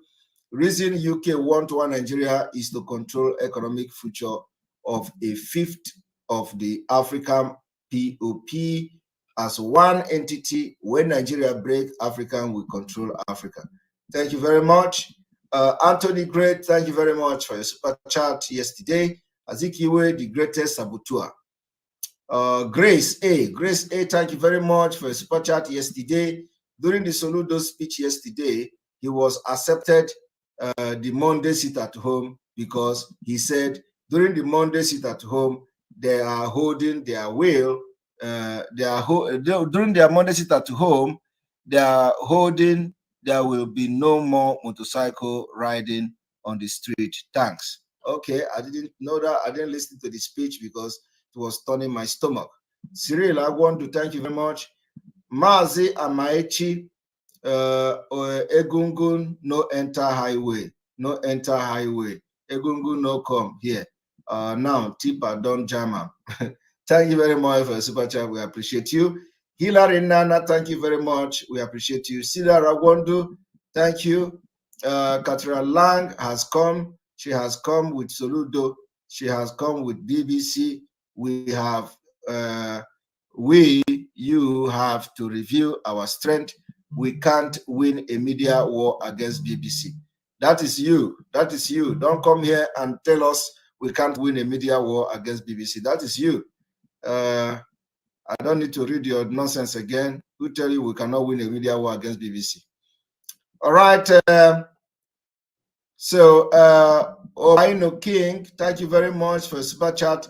We appreciate you. Anyone asking Mazi Nnamdi Kanu disciple MSA to stop using Mazi Nnamdi Kanu's name is like asking the Christian to stop praying with the name of Jesus. Does that make sense? Does that make any sense? No mind them. No mind them. Watching Emere, thank you very much for your super chat. We appreciate you. Madam Azuka, thanks for the head up. Simon, we are behind you 100% right up. Thank you very much. We appreciate you. Michael Oko, court date Abuja set for referendum case is a ploy to waste time and get to 2023 and cool agitation down. MSA, let's pick up the pace. We need more heat. Yes, we are picking up the pace exactly like that. Chidozie Onyemelukwe. Chidozie Onyemelukwe, thank you very much for the super chat. Fulani Rankedede feudalism has now overwhelmed the monarchical West and egalitarian East. Value system, dangerous diversity, irreconcilable value system. Only the fittest will survive zoo is a Lugardian scam for fools. Thank you very much. I agree with you. Again, UK is the author and sustain the dangerous diversity in the zoo. However, they are falling into the pit, the dog for Biafrans. I can say Hagabahono. And then Michael Oko, again, MSA, the only thing I don't agree, okay, this one I have read before. Thank you very much for your super chat. All of you, we appreciate you. And thank you for supporting the page as we continue. Somebody has been, calling and calling.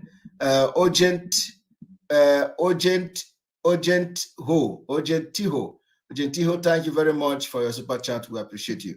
Somebody has been calling and calling. I don't know who the person is. So I am not picking calls, but can you, hello, who is this?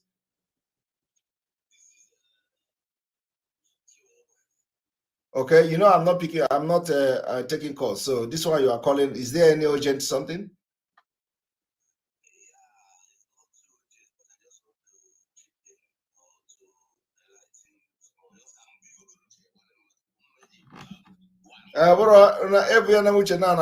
Receive call now. I get call now. Did you hear me ask people to call in?